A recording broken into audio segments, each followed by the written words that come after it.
Good morning from Historic Howarth. It's John here on Monday the 19th of August. Hope everything is going well with you.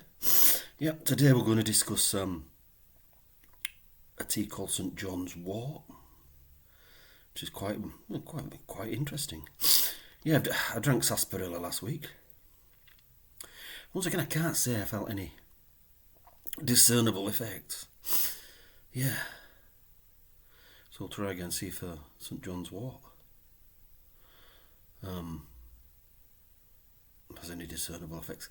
So right, anyway, first of all, let me a big shout out to a guy I met on at Ben's birthday, my son's birthday, called Kirst.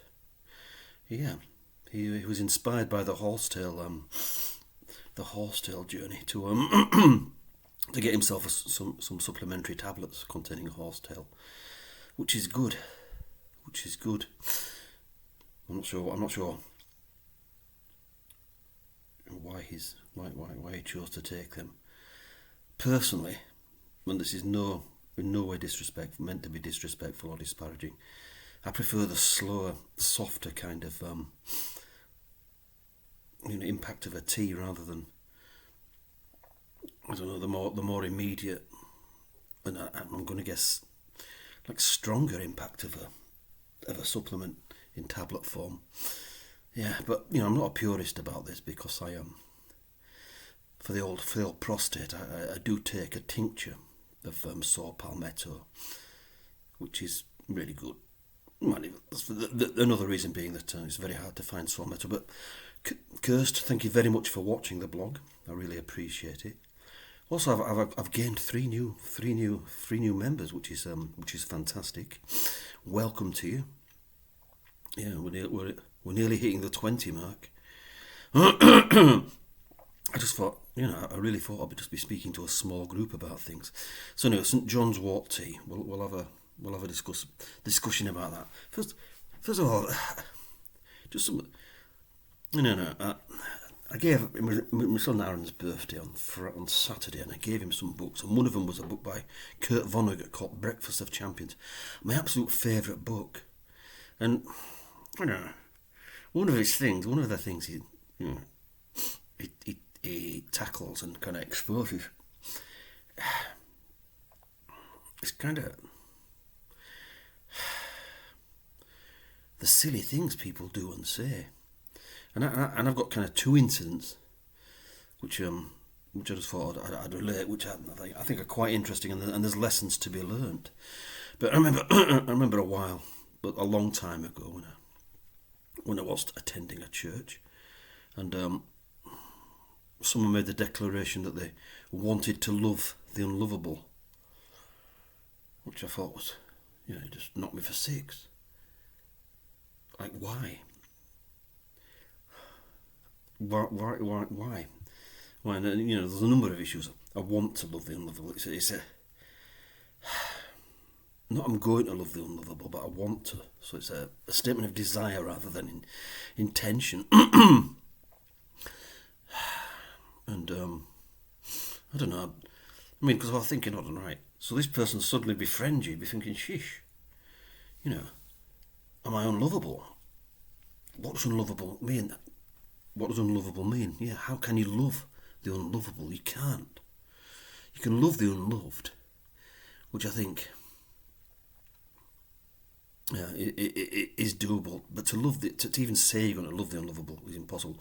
Of course, it never materialised. But yeah, just be careful what you say, and don't classify people. Do you know what I mean? One of the things I'm learning is treat everyone the same, with equanimity.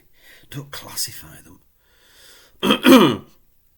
Too many genres of people there, but don't. It's limiting, innit, for them and for you and for yourself. No one can grow if they're classified.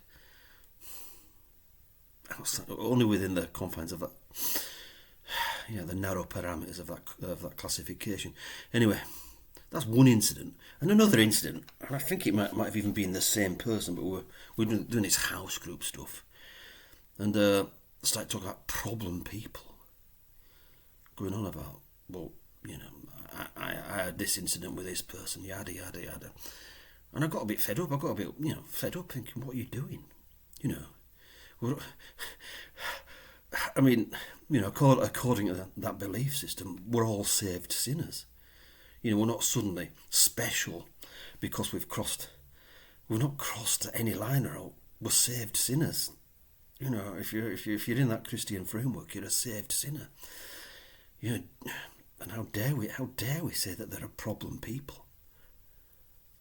How dare we? And as I say, I got a bit fed up, so I thought, what can I do about that? So I just interjected with it, with it, just throwing it out there that perhaps we're all problem people. Oof. Ooh, that's a bit heavy, isn't it? That's what I got. Well, so's calling everyone problem people, isn't it? Again, back to the equanimity thing. Back to the equanimity thing. So yeah, don't classify. What I'm saying here, don't classify people. Do you know what I mean? Don't.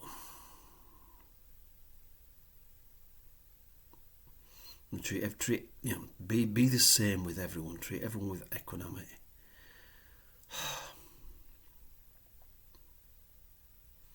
Better for you as well. Right, let's go with. Sorry about that. Let's go with St John's Wort. So we'll do cheese update first. Cheese update. Pretty much the same, and it's coming to a year now, so I'll be stopping eating so much cheese. So that's that. But yeah, pretty much the same. So we're going to talk about St John's Wort, and it's this kind of apparently its Latin name Hypericum. Right, translates from the Greek as an over an apparition. And according to myth, St John's Wort was so offensive that one whiff was enough to force evil spirits to flee, which is quite interesting. Yeah, there's plenty of religious kind of connections here. Two saints are credited with giving St John Wort's its name. One was St John of Jerusalem, who used the wort plant during the Crusades to heal his knights' battlefield wounds. And the other was, of course, John the Baptist. One legend claims that the plant grew from the blood of John the Baptist when he was beheaded, and the red oil from its glands represents his blood.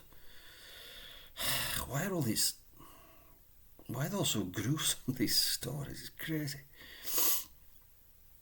Because things are, I suppose, because people behave in gruesome ways. Anyway, there's the 16th century physician Paracelsus extolled the virtues of St John's Wort, surpassing all other medicinal herbs. Its virtue shames all formulas, apparently, he said. Sounds quite good. Right, so probably a lot of you know this, but it's very, very useful as an antidepressant and restorative nerve tonic. It's one of the finest nerve tonics in the herbal kingdom. It can help restore the nervous system after prolonged bouts of exhaustion and stress. When it's taken as a routine tea, it can lift depression, anxiety and irritability, stabilise the emotions and ease insomnia. It contains hypercin, which is an MAO inhibitor, a stimulant for dopamine, which eases depression. The tea is cooling and bittersweet. We're going to taste it in a minute. Now then, research from the New York University and the Weizmann Institute of Science in Israel found that the hypercin and the pseudohypercin, two of St John's Wort's properties, inhibit the growth of the HIV virus, which is very, very good news, isn't it, in animals. Current studies are underway with a synthetic version of hypercin to test the effects in humans. St John's Wort is, of course, also high in flavonoids. It's antiviral, antibacterial and antifungal to fight disease. It's useful for incontinence, and it's been used for a long time to take it before bed. It helps with the menopause. It has a sedative effect. It relieves pain and discomfort in the menses, tension and depression in menopause. It's useful for neuralgia and neuritis. It relaxes the muscles, reduces inflammation, causes pains in the nerves, for and eases cause is, I beg your pardon, eases pain in the nerves. You can use a warm tea bag of St Johns Wort for bladder disorders, lung disorders. No, you can't. I beg your pardon, reading the wrong bit. You can place it on strains and sprains, and it will relieve localised nerve pain. It's been used as a treatment for bladder disorders, lung disorders, jaundice. It also has a reputation as an external application to dispel hard tumours. Now, a word of caution with this thing. Yeah, a word of caution. It's quite a powerful herb, so regular use can make you sun sensitive. And also avoid during radiation therapy, since it can heighten the tendency of the skin to blister or redden. St Johns Wort can increase blood pressure, cause headaches and nausea in some individuals. It should not be used in association with prescription drugs, including MAO inhibitors, steroid medication, tranquilizers, over-the-counter diet pills, or any amphetamine-like drugs, and short-term use is best. So, there we go. Remember those cautions. Yeah, my pal Kane, who did the Blue Mountain thing with us quite a while ago, he has an epileptic, and he's not to take St Johns Wort. But here we go. Let's have a go. So let's get the bad boy up. We'll have a look at it first. Yeah, quite a nice colour. Quite nice. Got a scent.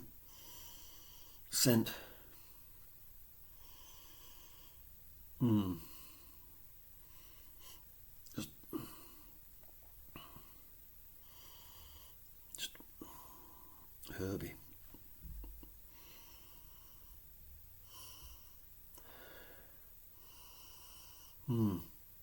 Can't get it. Anyway, let's try.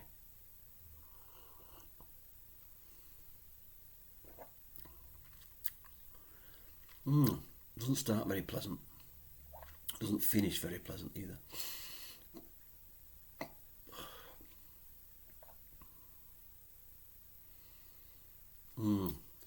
Not as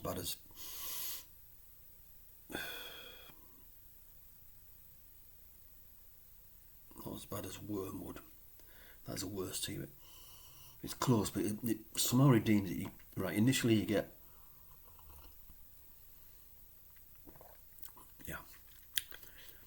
quite a bad taste, but then it kind of moves to some okay herby. Then it goes back to the bad taste. But it's drinkable. So that's it. I'm going to drink this for the rest of the week and report back to you next week. Now then, next week's tea is going to be Marigold, or calendula, if you like, but it's going to be Marigold. Again, a tea with religious connections, but we're going to try the Marigold tea. I think that's it. So no, I'm off. Yeah. Here's the thing, I don't have a full-length mirror at home, and when I went to Ben's party in the hotel, there was a full-length mirror. And I saw myself naked for the first time, full-length. And I was quite shocked by what I saw. I admit I've been leading too sedentary a life, working nights and that, getting into my head that, I deserve this rest because I've worked all night and all that kind of silly mindset. So I'm going to have to rethink my mind, but I've been looking for some inspiration to get healthy, and that did it. There's the sight of that. Oh, that awful body. That absolutely awful body. I'm sure there'll be some PC people who will be saying, "Oh, he's body shaming," but I'm body shaming myself, so get lost. But anyway, here we go. I got myself an exercise bike. It's a beast of a thing for just to have a go. So I'm going to plan to do 5 miles today. After this, and we'll see how it gets on. So I might report back about that. But anyway,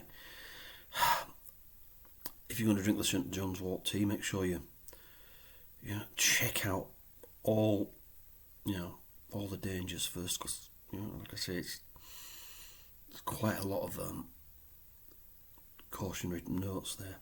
Anyway, thank you so much for listening, and I'll see you next week. Cheers.